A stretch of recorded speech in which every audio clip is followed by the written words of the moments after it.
사랑하는 간 여러분, 7월 8월 달은 우리가 선교의 달, 훈련의 달로 정하고, 그리고 또 선교와 또 교회, 그리고 관계, 그리고 또 우리 다음 세대들의 영적 훈련을 통해서 믿음을 든든히 세우고 궁극적인 주님 주시는 일들을 이루어가는 그런 한 달로 늘 진행해 왔습니다. 그런데 코로나 때문에 3년 동안 이 일들이 진행되지 못하고 이제 올해는 일부만 지금 진행이 되고 있죠.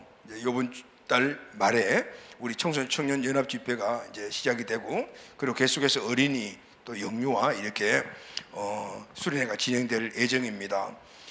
늘 7월 달은 선교의 달로 정하고, 그리고 또 8월 초에 우리가 아우리치, 해외 아우리치를 통해서 이제 선교의 터전을 마련했는데, 올해는 아직까지 해외에 맘 놓고 나갈 수 있는 여건이 되지 않아서 선교 축제를 하지 못하게 되었습니다. 그러나 선교 축제 때 우리가 함께 나누었던, 한 달 동안 나누었던 교회 또 선교, 이 부분에 대해서 좀 축소를 시켜서 2주간에 걸쳐서 교회와 선교에 대해서 함께 지금 말씀을 나누고 있습니다.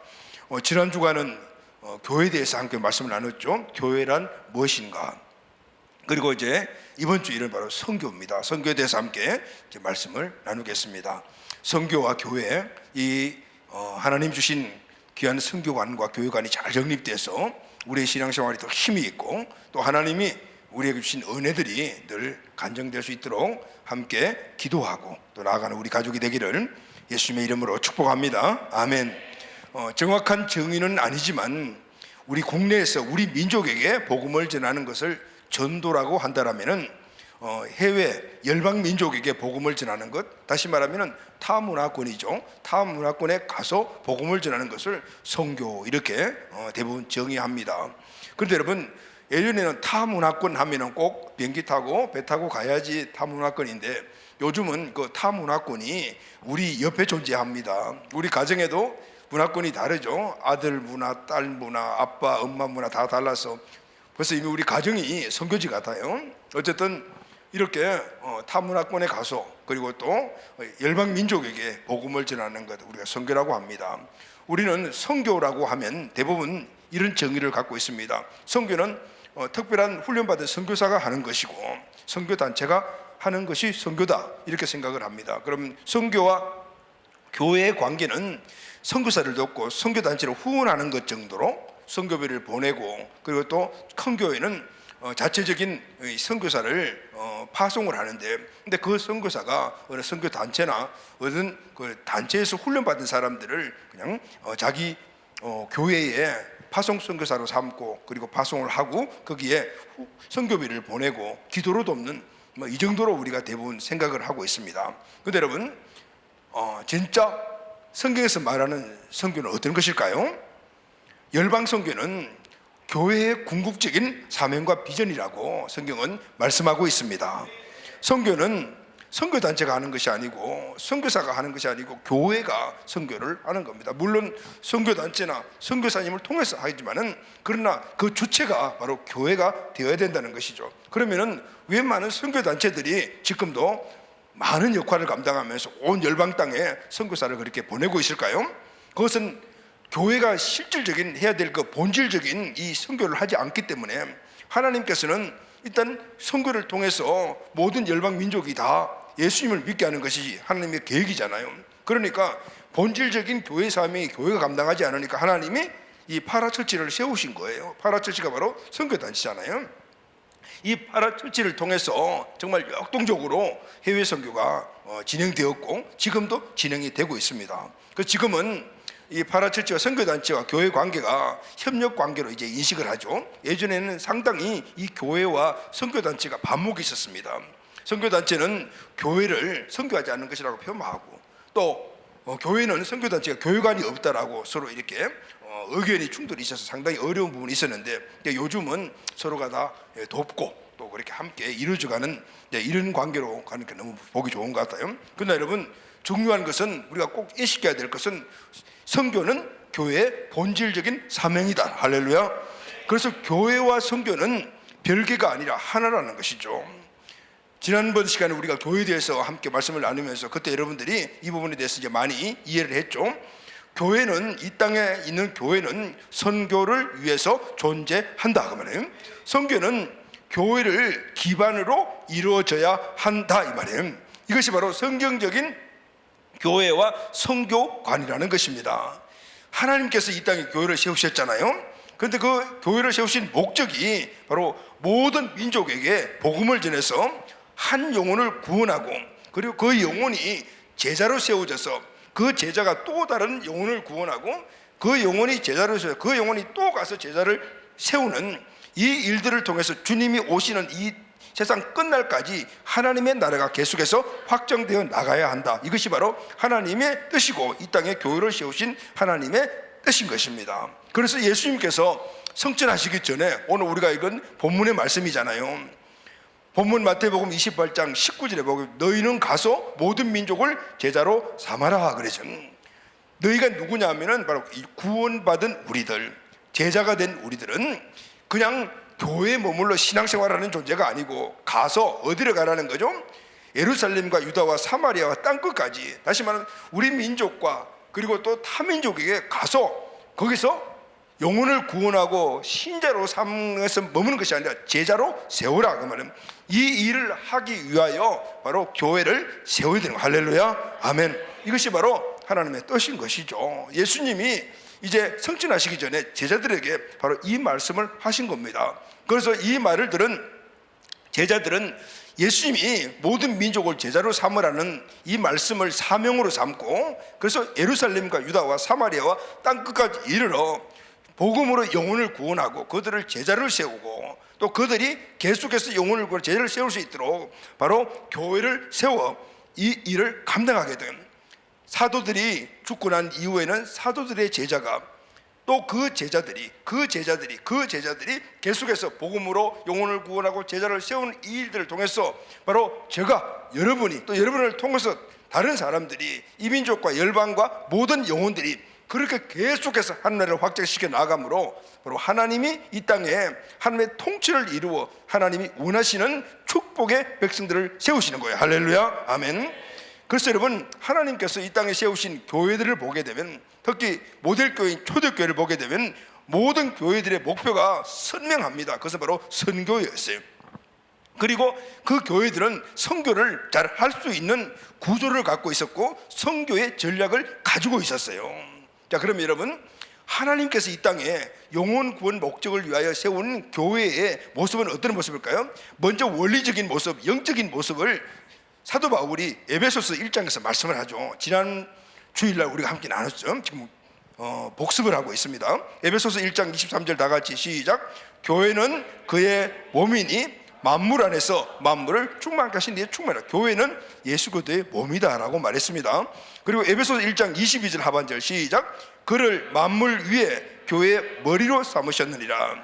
이제 하나님은 교회를 통해서 만물을 통치하시는데, 그런데 그 통치하시는 것이 바로 교회이며 그 교회는 그리스도의 몸이고 또 그 몸에는 항상 머리가 있잖아요. 머리는 예수 그리스도다라는 거예요. 할렐루야. 하나님께서 머리 대신 예수님에게 말씀하셔서 그 말씀, 우리 몸은 머리의 지시를 받잖아요.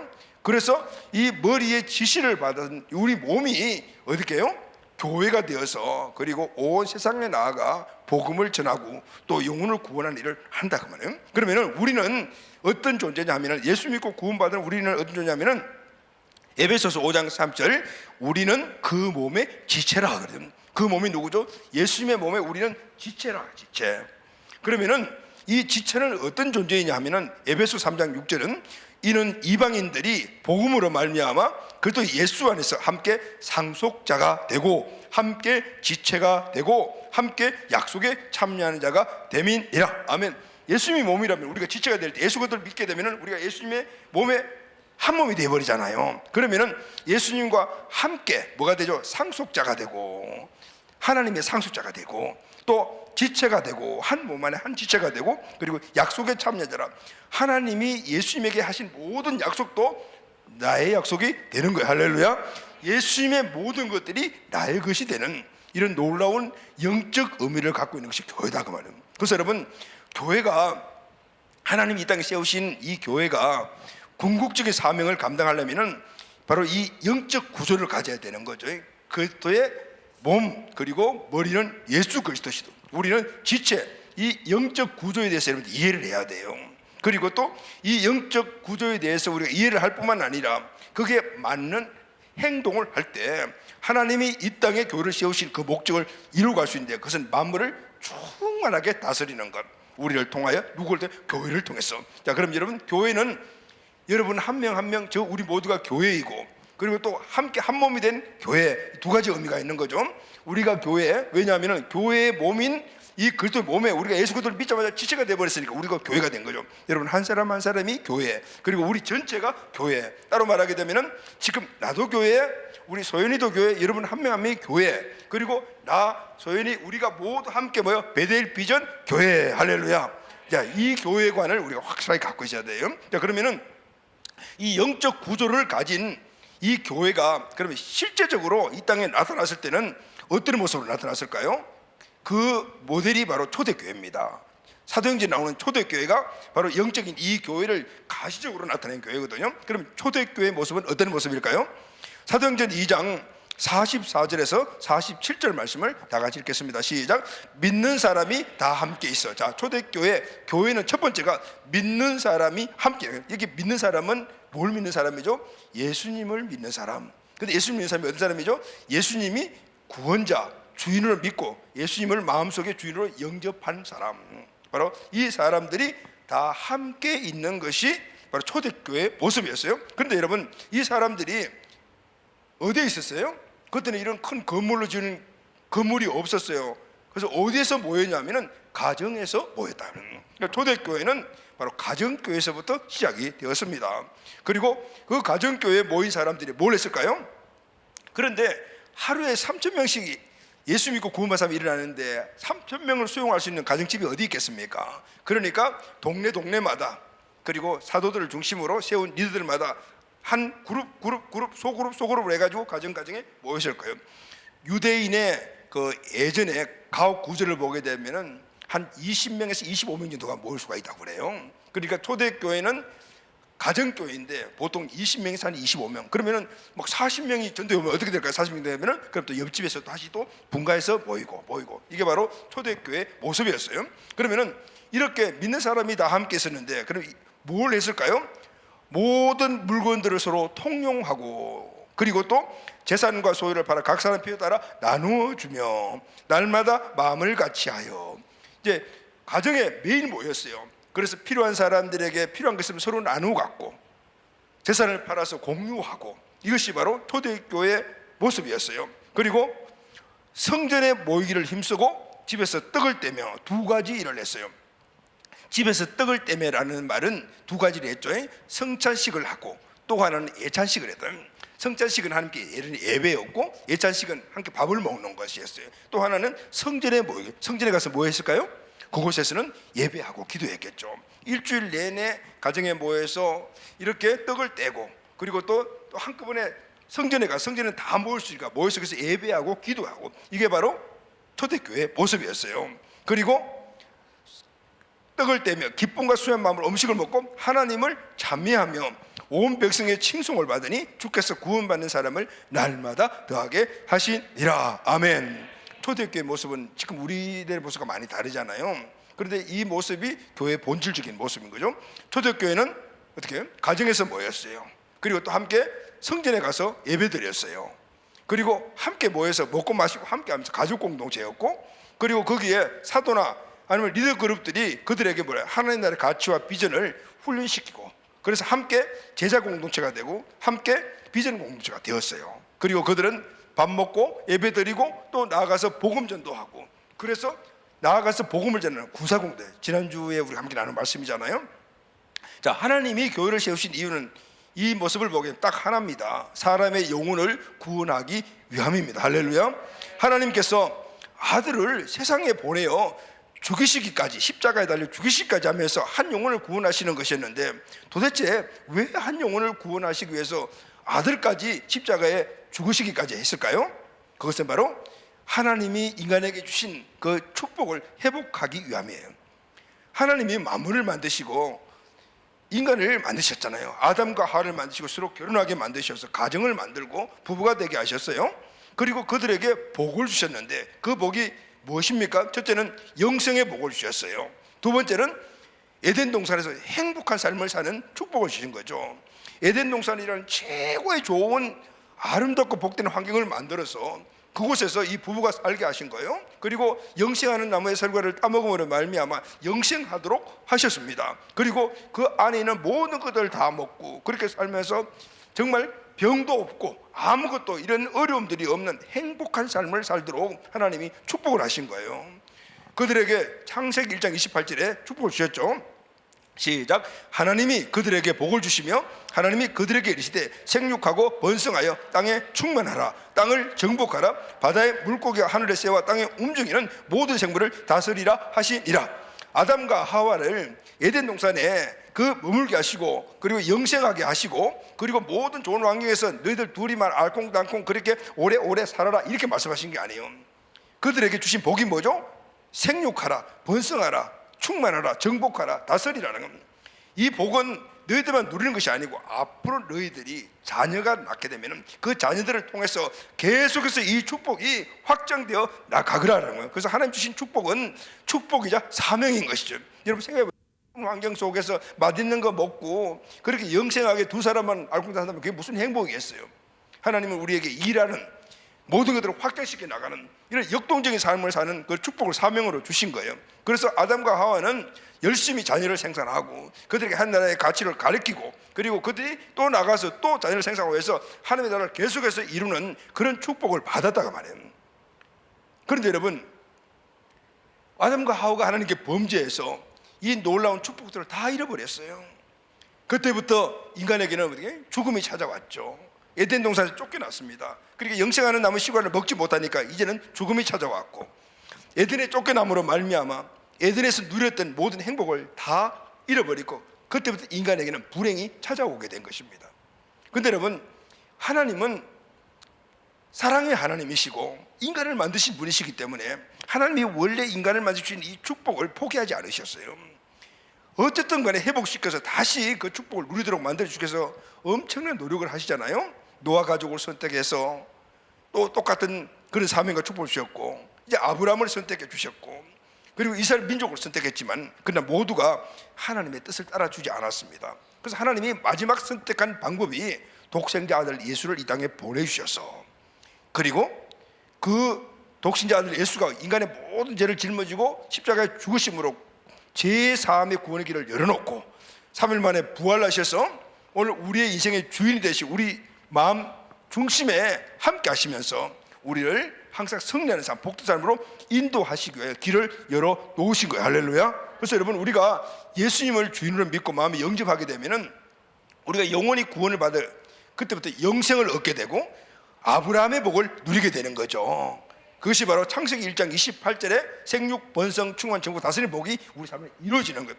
한 영혼이 구원을 받으면 예전에 하나님 주셨던 그 잃어버렸던 축복들이 다시 다 회복되는 거예요. 하나님의 갈망입니다. 할렐루야. 아멘. 이 일을 하기 위해서 하나님 이 땅에 교회를 세우셨다 그 말인 거예요.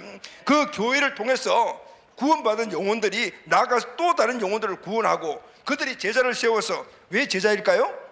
구원받고 움직이지 않는 사람이 있어요. 이런 사람을 신자라고 이야기를 해요. 신자는 전도하지 않고 복음 전하지 않는 사람이에요.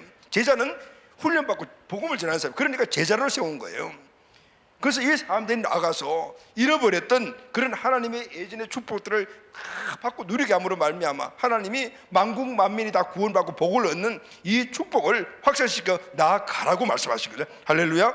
요한복음 3장 10절 말씀을 보면요, 하나님이 세상을 이처럼 사랑하사 독생자를 주셨으니 이는 그를 믿는 자마다 멸망하지 않고 영생을 얻게 하려 하심이니라. 아멘. 예수 믿으면 영생을 얻게 되는 거예요. 할렐루야. 갈라디아서 3장 14절입니다. 시작. 이런 그리스도 예수 안에서 아브라함의 복이 이방인에게 미치게 하고 또 우리로 하여금 믿음으로 말미암아 성령의 약속을 받게 하려 하심이니라. 하나님이 아브라함을 선택해서 그리고 민족을 이루어 모든 민족에게 복음을 전해서 동일하게 하나님이 자녀의 축복을 누리라고 명령을 하셨는데 아브라함의 후손들이 그들은 선민 사상에 딱 잡혀서 유대인들은 우리만 선택받은 백성이다. 그래서 자기들만 선택받은 백성으로 알콩달콩 살아가려고 복음을 안 전하는 거예요. 그래서 하나님은 다시 예수 그들을 통해서 이방인들이 모든 민족이 복을 받게 하기 위하여 그래서 예수 안에서 아브라함 복이 이방인에게 비치게 하다. 어떻게 해요? 예수 그들 믿음으로 말미암아 영혼이 구원받으면 유대인이든 이방인이든 모두가 다 이 축복을 누리게 되었습니다. 아멘. 영혼 구원은 바로 하나님이 주신 그 축복을, 잃어버린 축복을 회복하는 일이에요. 하나님께서 이 일을 하시려고 이 땅에 교회를 세우신 겁니다. 그래서 교회의 사명은 영혼을 구원하는 일입니다. 영혼을 구원하는 제자를 세우는 겁니다. 이 일을 하기 위해서 하나님이 교회를 세웠는데, 이 교회가 바로 여기만 있는 것이 아니라 지역과 민족과 열방까지 세워나가라. 그러면 이 교회를 우리가 로컬 처치라고 해요. 지역 교회라고 이야기해요. 그 지역의 교회. 사도 바울이 안디옥 교회에서 파송을 받아가지고 소아시아 지역 가는 곳들마다 교회를 세웠어요. 그리고 그 현지인들을 그렇게 지도자로 세우시고, 그는 또 딴 데 가서 교회를 세우고 또 세우고 해서 안디옥 교회로 돌아왔어요. 그러면 그게 세워진 에베소 지역에 세워진 에베소 교회는 거기에 지도자가, 현지인 지도자가 세워져서 그 사람이 또 전도해서 에베소 지역에 또 다른 교회를 계속해서 세워져요. 이것이 바로 성경적인 교회의 선교의 방법이라는 것이죠. 그래서 그 지역에 지역 교회가 세워지는 거죠. 이 로컬 처치 지역 교회가 해야 할 일이 지역과 민족과 열방으로 또 다시 복음을 전하는 것입니다. 할렐루야, 아멘. 그래서 여러분, 교회 이름을 지을 때 그 지역의 이름을 넣는 것이 성경적이에요. 요즘은 대부분이 어떤 그런 그 교회 신앙적인 차원에서 그 교회 이름을 짓잖아요. 뭐 풍성한 교회 이렇게 이야기하기도 하고, 우리 교회는 비전 교회라고 이야기하기도 하고, 뭐 온누리 교회, 이제 여러 가지 의미를 담지만은 실제는 교회 자체가 로컬 처치이기 때문에, 그 지역 교회이기 때문에 수원 베델 비전 교회가 맞아요. 그리고 안양 교회 뭐 이렇게 지어야지 그 지역에서 이 교회가 세워져서 그 지역 개수의 복음을 전해 나가는. 자, 어쨌든 같은 의미라고 할 수 있지만은 성경적 의미는 바로 로컬 처치는 바로 지역 교회 의미는 바로 그렇다는 거죠. 자, 오늘 주님이 세우신 교회 궁지 목표인 열방 선교에 대해서 함께 말씀을 나누겠습니다. 이제 여러분, 교회가 왜 세워졌는지 아시겠죠? 우리가 이 교회의 한 지체로서 무엇을 해야 되는지 아시겠죠? 이 부분에 대해서 우리가 확실하게 믿음의 정의를 갖고 있어야만이 교회 생활 그리고 또 신앙 생활에 힘과 역동성을 갖게 되는 것이죠. 이 은혜가 꼭 이제 이 말씀 가운데서 여러분의 것이 되기를 예수님의 이름으로 축복합니다. 아멘. 자, 첫 번째, 예수님께서 제자를 부르신 이유가 무엇입니까? 영혼 구원입니다. 마태복음 10장을 보게 되면은 12명의 제자들에 관한 내용들이 쭉 나오는데, 여기 보면 명단도 나오고 사명도 나오고, 그리고 어떻게 부름받았는가, 언제 부름받았는가, 제자가 어떻게 돼, 이런 내용들이 쭉 나와요. 굉장히 중요한 그런 내용입니다. 그러나 이것보다 더 중요한 것이 있습니다. 그것은 예수님은 왜 제자를 부르셨는가 하는 것이죠. 이 말은 우리가 왜 제자가 되어야 하는가 하는 겁니다. 하나님이 왜 나를 구원하셨는가, 이 답변이기도 합니다. 이것을 아는 것이 중요합니다. 물론 우리가 예수 믿고 구원받아, 그리고 또 하나님이 우리에게 주신 은혜와 축복들이 있죠. 바로 생육 번성 충만 정복을 다스리고 그 부유함이죠. 또 영생의 축복도 이미 우리에게 있지만은, 영생의 축복을 받고 하나님 주신 부유함을 누리며 기도하면 응답받고 하나님의 자녀의 권세를 갖고 있는 우리들이 그러면은 해야 될 일이 뭔가, 이게 중요하거든요. 하나님은 단지 우리가 구원받고 이 축복을 누리라고 우리를 부르시고 구원시키신 게 아니라고 말해요. 먼저는 우리가 이 축복을 누리는 것이지만은 구원받은 자들이 해야 될 일이 있는데, 그것이 바로 제자가 해야 될 일이고 제자를 부르신 목적이라는 것을 우리에게 말씀을 해 주고 있는 것입니다. 오늘 우리를 부르신 궁극적인 목적이 있는 거죠. 만약에 우리가 예수 믿고 구원받아서 축복만 누리는 존재로 머물게 되면은 하나님의 원래의 뜻대로 만국 만민이 구원받고 동일한 축복을 누리는 그 하나님의 뜻이 중단돼 버리는 거예요. 그래서 오늘 우리를 제자로 부르셨다고 말해요. 할렐루야, 아멘. 마태복음 10장 1절입니다. 예수께서 그 12제자를 부르셔 더러운 귀신을 쫓아내며 모든 병과 모든 약한 것을 고치는 권능을 주시니라 그랬죠. 예수님이 하신 일들이 나왔는데 12명을 불러가지고 귀신 쫓아내고 병 고치고 이런 것들을 하시게 했다 그 말이에요. 그런데 이 말씀을 더 보완하는 내용이 마태복음 9장 35절입니다. 다 같이 읽겠습니다. 시작. 예수께서 모든 도시와 마을에 두루 다니사 그들의 회당에서 가르치시며 천국 복음을 전파하시며 모든 병과 모든 약한 것을 고치시니라. 세 가지를 하셨어요. 예수님이 이 땅에 오셔서 공생의 사역 기간에 하신 일이 바로 가장 중요한 큰 일이 세 가지인데, 첫째는 가르치셨어요. 하나님의 말씀을 가르치시고 제자들을 훈련시키시고, 두 번째는 복음을 전파하시고, 세 번째는 병과 모든 약한 것을 치유하셨다라는 이게 3대 사역이잖아요. 그럼 여러분, 중요한 것은 예수님이 이 3대 사역을 하시는데 이 3대 사역의 대상이 누구죠? 누구에게 이 사역을 하셨습니까? 마태복음 9장 36절, 무리를 보시고 불쌍히 여기시니 이는 그들이 목자 없는 양과 같이 고생하며 기진함이라. 대상이 누구냐면 무리라는 존재. 무리가 누구냐면 많은 사람들, 예수님을 따라다니는 사람들이 무지무지하게 많았어요. 그 무리들을 대상인데, 그 무리가 어떤 존재냐면 목자 없는 양과 같이 고생하고 기진한 존재였다. 자, 그럼 여러분, 예수님은 지금 누구를 보시고 계시죠? 누구에게 사역을 하고 계시죠? 사람들을 보고 계십니다. 예수님 자신이 아닌 다른 사람들을 보고 계십니다. 내가 아닌 다른 사람들을 바라보는 것을 우리가 복음이라고 말합니다. 기독교와 다른 종교가 차이점이 여기에 있어요. 다른 이방 종교는 모두가 다 대상이 자기에게 관점을 가지고 자기를 바라봐요. 불교도 자기 성찰해서 자기를 바라보는 것이잖아요. 철학도 자기를 살피는 것이고, 유교도 자기에게 모든 것들이 해당이 돼요. 그러나 기독교는 다른 사람에게 관심이 있습니다. 무엇이 관심입니까? 이 사람 잘 사나 못 사나, 어느 학교 출신인가, 잘생겼나 못생겼나, 이게 관심이 아니라는 거죠. 그들의 영혼에 관심이 있는 거죠. 그 사람의 외적인 모습이 아니라 그 사람 내면에 있는 영혼에 관심이 있다고 말해요. 예수님이 그 영혼의 관점을 보았다 그래요. 영혼을 보았다 그래요. 영혼은 영의 눈으로만 볼 수가 있습니다. 즉 영이신 하나님 아버지의 마음을 내가 가져야만이 그 마음으로 다른 사람의 영혼의 상태를 볼 수가 있습니다. 예수님은 하나님 아버지의 마음으로 따라다니는 수많은 무리를 보니 그들의 영혼이 어떤 상태인가를 알고 보게 되었다, 그 말이잖아요. 어떤 상태였죠? 36절 마태복음 9장 3절 보면 목자 없는 양같이 고생하며 기진한 자들이더라. 그들이 모두가 목자 없는 양이었어요. 여러분, 우리가 성화에 양을 보게 되면은 어떻게 보입니까? 양은 색이 하얀색이잖아요. 아주 하얗게 아주 순결하게 보이고, 그리고 또 우아하고 아름답게 보이잖아요. 그러나 여러분, 실제 양이라는 동물은 그렇지 않아요.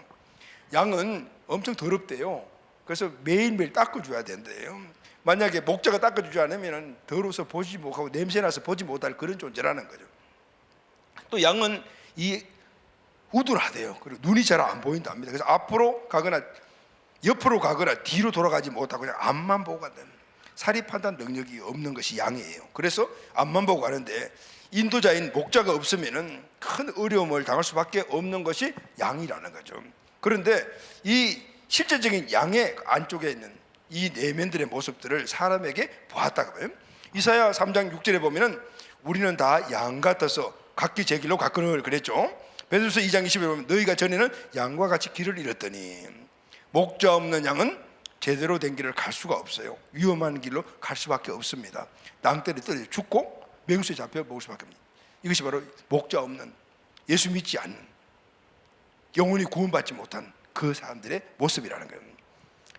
자, 이런 양이 주인을 잃어버렸습니다. 양에게 있어 주인을 잃다는 것은 전부를 잃은 것과 똑같아요. 예수님은 이런 양을 보고 계시던 것입니다. 그래서 마태복음 9장 36절에 보면은 무리를 보시고 어떻게 해요? 불쌍히 여기시니. 그래, 불쌍하죠. 왜냐하면 목자 없는 양이니까 언제 맹수에 잡혀 먹을지도 모르겠고 낭떠러지 때 죽을지도 모르는 그 모습을 보니까 불쌍하잖아요. 이 양을 보고 계신 예수님의 마음이 뭐냐면 불쌍히 여기는 마음을 갖고 있었어요. 이 불쌍이라는 말의 히브리어가 라쿰인데, 이 라쿰은 어머니의 자궁이라는 뜻을 갖고 있대요. 어머니가 자기 자궁에서 나온 자식을 사랑한다라는 뜻이에요. 여러분, 어머니와 아버지 두 부모 중에서 자식을 더 똑같이 사랑하겠지만 그것도 더 깊이 사랑하는 게 어머니라고 생각해요. 왜 그럴까요? 어머니가 이 자식을 자궁을 통해서 낳을 때 또 10개월 동안 품고 있을 때 수많은 어려움과 고통 겪고 있었잖아요. 그러니까 더 애틋할 수밖에 없는 거죠. 또 이 불쌍이라는 이 단어의 헬라어가 스프랑크나라는 단어인데 창자, 내장이라는 뜻을 갖고 있어요. 그러니까 이 두 단어를 히브리어와 헬라어를 합치면 아마 이런 의미가 될 수 있을 것 같아요. 창자가 끊어지는 심정으로, 내장이 뒤틀리는 것 같은 아픔으로 자신의 자궁에서 나온 자식을 사랑하는 부모의 마음으로 한 영혼을 누가요? 예수님이, 바로 하나님이 마음을 가요. 여러분, 제자가 누구인가 하면은 바로 이 마음을 갖고 있는 사람이 제자예요. 한 영혼을 볼 때, 한 사람을 볼 때 그 사람의 외적인 모습을 보는 것이 아니고 그 사람 내면에 그 영혼이 어떤 존재인가. 예수 믿는 자 아니고 구원받은 자 아니면은 목자를 잃은 양이거든요.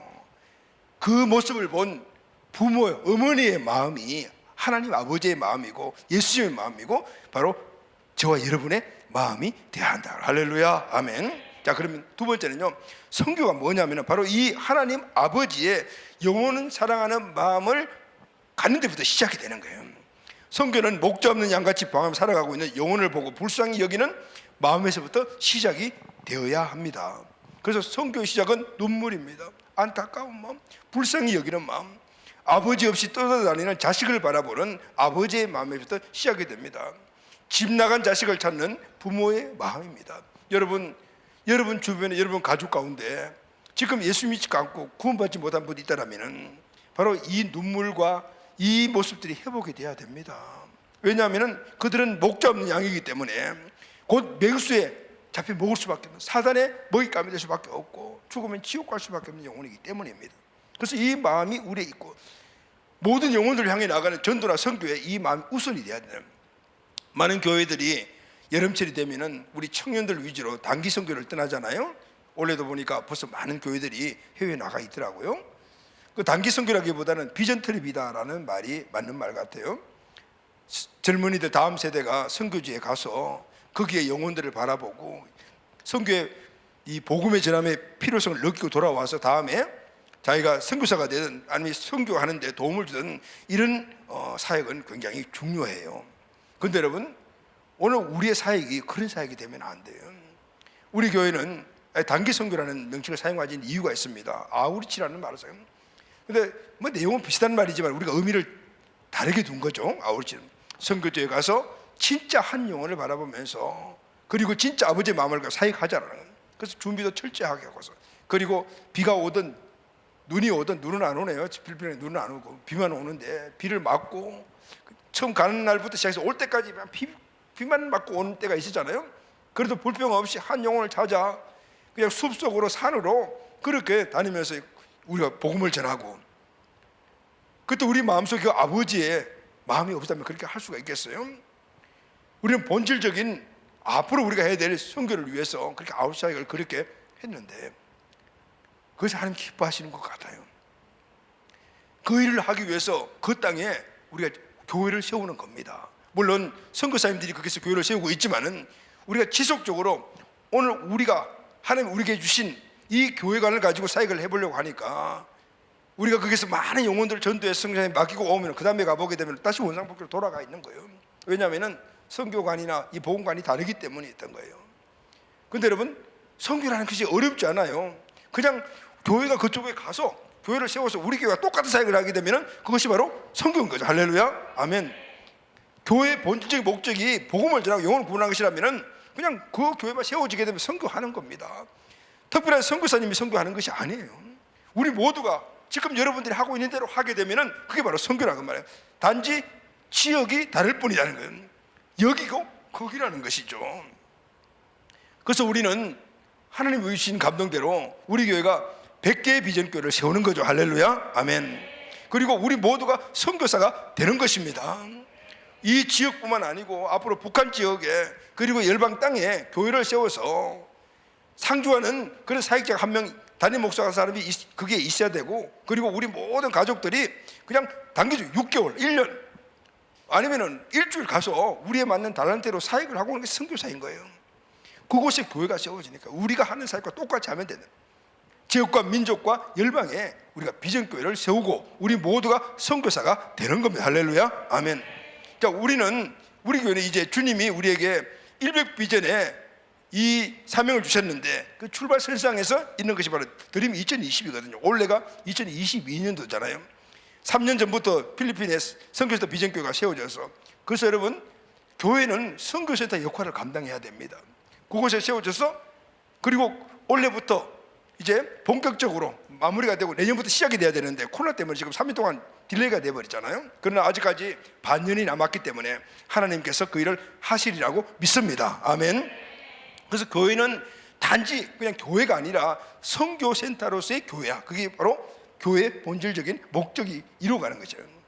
여러분, 필리핀의 선교센터 비전교회가 세워지면 그곳에서 훈련받은 우리 선교사들이, 사역자들, 아버지의 마음을 품고 또 다른 2국 3국으로 가서 그 교회를 세우고, 거기서 세워진 현지인들이 또 그 나라에서 계속해서 비전교회를 세워나가며 바로 성경이 말하는 바로 선교, 이 귀한 일들이 주님 오시는 그날까지 이루어가게 될 줄로 믿습니다. 아멘.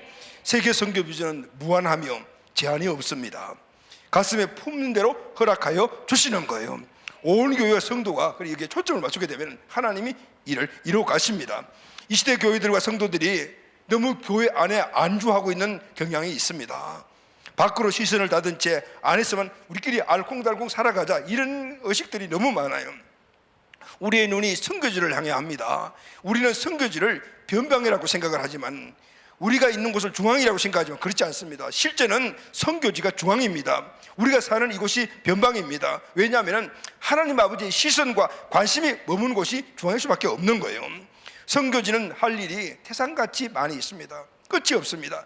열방 선교지의 영혼들이 부르는 소리를 우리는 들어야 합니다. 안타깝게 부르짖는 영혼들이 외치는 소리를 우리가 듣고 그들의 모습을 보고 그곳에 가야 합니다.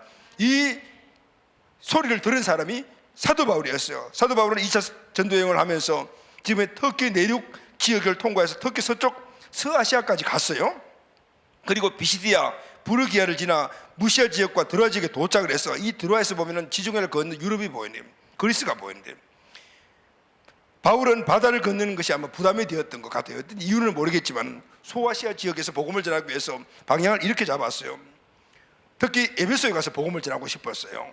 그런데 뜻밖의 일이 일어나죠. 그것에 일어난 일이 무엇입니까? 사도행전 16장 9절에 보면은 밤에 환상이 바울에게 보이니 마게도 사람 하나가 서서 그에게 청하이르되 마게도냐로 건너가서 우리를 도우라 하거늘. 마게도냐로 건너가서 우리를 도우라는 환상을 보게 돼요. 마게도냐는 그리스 위쪽에 있는 지방이잖아요.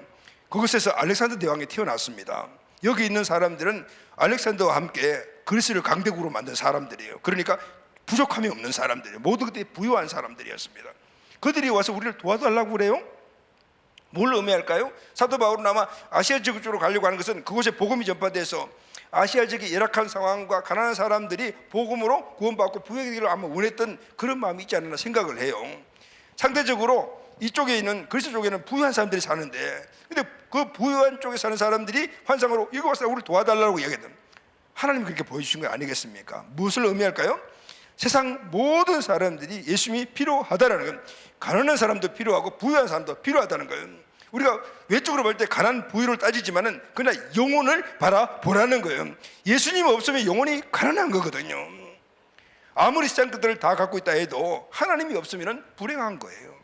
목자 없는 양같이 고생하며 귀한 영혼일 뿐이라 그 말입니다. 오늘 이 소리를 듣는 거예요. 이 소리를 듣는 것이 선교의 시작입니다. 할렐루야, 아멘. 자, 마지막 세 번째는, 그럼 선교는 이 영혼의 소리를 듣고 그곳으로 가는 거예요. 순종하는 겁니다. 사도행전 8장을 보게 되면은 사마리아 지역에 목회를 잘하고 있던 빌립에게 주의 사자가 나타나서 이렇게 말합니다. 사도행전 8장 26절이죠. 주의 사자가 빌립에게 말하이르되 남쪽으로 향하여 예루살렘에서 가사로 내려가는 길을 가라 하니 그 길은 광야라.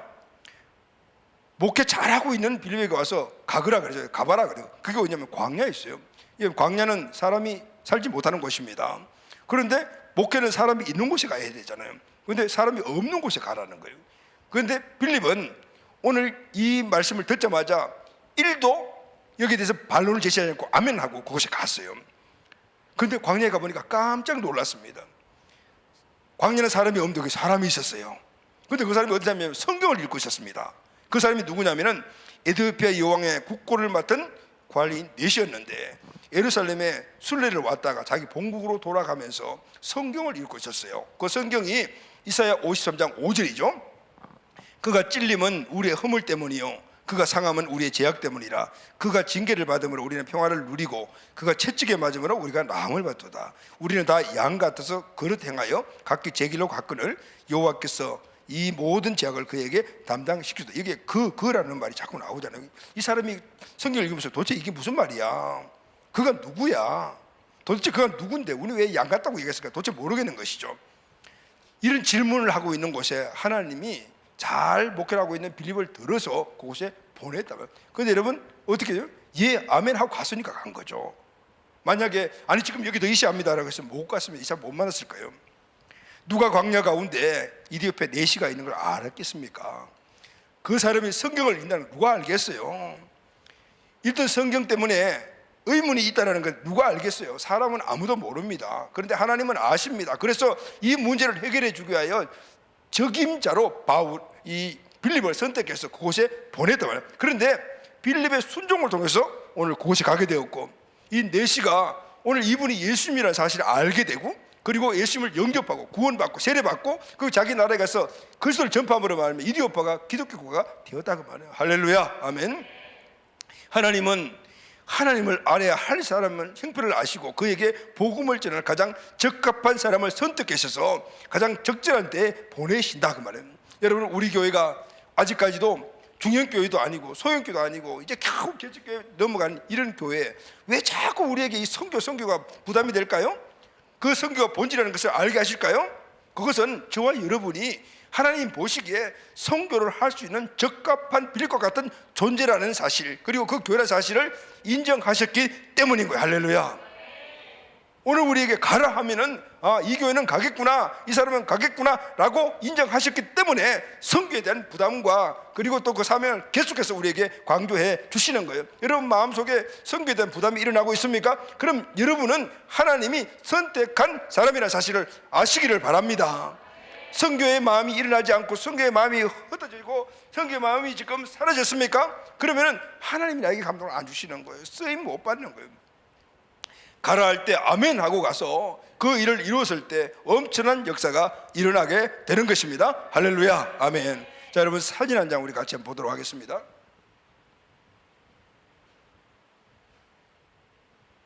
이거 말고 한 장짜리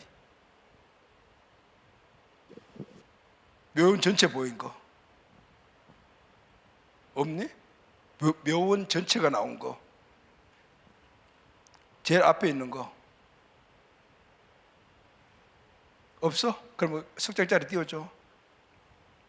자, 어제 토요일 날 제대학 18기 훈련생들이 2학기 시작하면 꼭 가는 곳이 있는데 그걸 다녀왔는데 그게 어디냐면요, 서울 마포구 합정동에 있는 양화진에 있는 외국인 선교사 묘원이에요. 제대학 훈련생들이 2학기에 꼭 한번 이 성지를 우리가 한번 가거든요. 저도 매년 가는데 어제는 딴 일이 있어 가지 못했어요. 이 양화진에 있는 외교인 선교사 묘원은 1893년 그때 고종의 주치의였던 선교사님인 존 헤론이 죽자 고종이 그에게 하사한 땅이에요. 그게 하사한 땅인데 이곳에 그 이후에 한국에 오셔서 선교하시다가 순교하신 외국인 선교사님들의 묘원이 되었어요. 이곳에 가면은 500여 명의 외국 선교사님들이 잠들어 있고 그리고 일일이 이렇게 비석들이 하나씩 다 세워져 있어요. 거기 보면은 여러 가지 많은 그 사람이 간단한 양력들이 세워져 있고 그분이 평소에 하실 때 말씀들이 세워졌는데 지금 여기 나오는 이 여성분이 누구냐면은 루비 켄트럭이라는 그 여자 선교사님이신데 미국 남감리교회 파송교사 1908년에 우리나라 오셨어요. 그때 이때 나이가 몇 살이냐면은 25세 처녀의 몸으로 학교에서 저 멀리 이름도 없는 그 동방에 조선이라는 나라를 듣는데 그 조선이 너무너무 가난하고 사람들이 엉망이 나라를 듣고 마음에 감동이 탁 온 거예요. 네가 거기 승사로 가거라. 그래서 도저히 아무도 모르고 거기 가면 잘못하면 죽을 수도 있고 이런 곳인데 못 가겠습니다라고 말을 못하고 그런데 가겠다고 하니까 막 난리가 난 거죠. 난리가 나는데 근데 이분이 결국은 오셨어요. 오셔 복음을 전하다가 8개월 만에 안타깝게도 순교를 하셨어요. 그런데 이분의 이 묘지 보면은 이거구나. 이 위에 보게 되면 지금 글씨가 잘 안 보이잖아요. 여기에 글이 써 있는데 어떤 글이 써 있냐면 다음 넘겨주세요. 만일 천분의 생명이 나에게 있더라면 그 천분의 생명을 모두 다 조선을 위해서 바치겠다라고 하네요. 대단하죠, 여러분? 근데 이분이 자기가 내가 곧 죽을 수도 있겠구나라고 생각하고 마지막으로 부모님에게 보낸 편지가 있어요. 이제 편지 여러분 한번 들어보도록 할게요. 아빠, 엄마, 가만히 이거 치우고 이거 치우고 그렇지. 아빠, 엄마, 이곳 조선은 정말 아름다운 곳이에요. 그들은 모두 하나님을 닮은 것 같아요. 나는 그들의 복음에 대한 열정과 좋은 마음을 보았고 얼마 안 있어 이 땅에 그리스도의 사랑이 넘치게 될 거라고 믿어요. 이곳 아이들은 복음을 듣기 위해 16km를 맨발로 걸어와요. 그들 안에 있는 하나님의 사랑이 나에게 힘이 됩니다. 그러나 핍박이 점점 심해지고 있어요. 이틀 전 주님을 영접한 지 일주일도 안 된 서너 명이 끌려가 순교당했어요. 토마스, 제임스 선교사님도 순교당했어요. 선교 임원진으로부터 고국으로 돌아가라는 명령이 있었지만 대부분의 선교사들은 숨어서 복음을 나누고 예배하고 있어요. 그들 모두 순교를 당할 것 같아요. 오늘 밤 나는 집으로 가고 싶은 강한 욕구가 들어요. 항구에서 떠나는 마지막 순간까지 나를 말리던 어머니가 생각나요. 외국인을 싫어하고 복음에 반대한다는 얘기 때문이었죠. 아빠, 엄마, 아마 이 편지는 내가 쓰는 마지막 편지일 것 같아요. 내가 여기 나오기 전에 뒷마당에 심은 씨가 우리 이웃 주변을 꽃으로 가득 채울 거예요. 조선 땅의 다른 씨앗에서 많은 꽃들이 태어나고 그들은 또 다른 나라의 씨앗들이 될 거예요. 나는 이 땅에 내 심장을 묻을 거예요. 조선을 향한 이 열정은 나의 마음이 아닌 조선을 향한 하나님의 마음이란 걸 알아요. 엄마, 아빠, 사랑해요. 그녀의 편지가 고향집에 도착하기 전에 그리고 그녀가 조선에 온 지 1년이 채 되지 않은 1908년 6월 20일 루비 켄트릭은 세브란스 병원 응급실에서 하나님의 부르심을 받았습니다. 그녀의 나이는 25살, 그녀의 요청에 따라 한국에 묻혔습니다. 그녀의 묘비에 이런 내용의 글이 적혀 있습니다.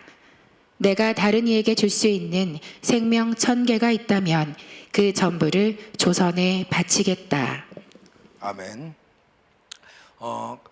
훈련생들과 함께 이 묘연에 갔다 오고 또 꼭 가면은 우리 켄트릭 선교사님 앞에 가서 다시 한번 제가 묵상을 하고 오거든요. 이분은 기억할 때마다 저는 이런 생각이 늘 들어요. 지금부터 110여 년 전 미국의 25살 한 처녀가 주님이 가라는 그 말씀에 순종해서 이해관계도 없고 한 번도 와본 적이 없고 본 적도 없는 조선 민족의 아픔을 자기 가슴에 품고 이 땅에 와서 죽었는데 오늘 우리 한국에 살고 있는 25살 된 청년들은 무슨 생각을 하고 있을까? 그 선교 묘연에 가보게 되면요, 저 아래쪽 오른쪽에 보게 되면은 조그만한 그런 비석들이 쫙 한 100개 정도 쫙 깔려 있어요. 그래서 이게 뭡니까? 라고 친구가 물어봤더만 이 땅에 오는 선교사님들이 애기를 출산하면서 죽은 애기들, 1살 정도 돼서 죽은 애기들, 풍토에 죽은 애들, 그런 애기들의 무덤이 쫙 있는 거죠. 거기에 묻혀 있는 많은 루비 켄트릭 선교사님 같은 분들, 이름도 없이 빛도 없이 이 땅에 와서 이 땅을 위해 죽어가는 수많은 선교사님들의 희생과 눈물의 터 위에 지금 이 나라, 우리나라의 교회 이렇게 세워져 있는데 오늘 이 교회와 우리 성도들은 무슨 생각을 하고 있을까? 이 질문이 저와 여러분들에게 하면 저와 여러분들은 무슨 생각을 하고 계십니까? 신앙생활을 할 때 어떤 생각을 가지고 신앙생활을 하십니까? 우리가 사랑의 빚을 졌으니 이제 우리도 그 사랑의 빚을 갚아야 되지 않겠는가라는 생각이 늘 듭니다. 루비 켄트릭과 같은 이런 분들이 전혀 이해관계 1도 없는 이 땅에 와서 그 꽃다운 나이를 순교했던 그런 빚을 우리가 졌다라면 이제 우리도 그 빚을 타민족에 가서 갚아야 되지 않겠습니까? 할렐루야, 아멘. 선교 축제 기간은 아니지만 우리가 교회와 선교에 대해서 나누면서 마지막 결론이 바로 이것입니다. 우리도 이 빈자의 마음을 가지고 하나님의 마음으로 나아가서 열방 민족의 복음을 전하는 교회 궁극적인 사명을 감당해야 될 줄로 믿습니다. 아멘. 결론하겠습니다. 하나님께서 우리 교회를 열방 선교를 위해 세우셨습니다. 아멘. 열방 선교가 우리와 우리 교회의 사명과 비전입니다. 우리가 해야 할 일은 하나님 아버지의 마음을 품고 순종하여 열방으로 가는 것입니다. 1100세기 비전을 품고 열방의 영혼을 향해 우리가 루비 캔드릭 성경과 같이 달려가는 것입니다. 그곳에 교회를 세워서 복음을 전파하고 영혼을 살리고 제자를 세워 그 민족에게 복음이 흘러가도록 만들어야 합니다. 할렐루야. 아멘. 여러분, 이런 마음이 우리 마음에게 일어나기를 예수님 이름 축원합니다. 우리를 사용하여 주셔서 감사합니다. 할렐루야. 아멘. 오늘 이 마음들을 우리가 품고 다시 한 번 더 우리의 교회관, 선교관이 잘 정립되어 우리의 모든 신앙이 더욱더 힘있고 역동적인 신앙의 삶을 사는 우리 가족들이 다 되시기를 예수 그리스도의 이름으로 축원합니다. 아멘.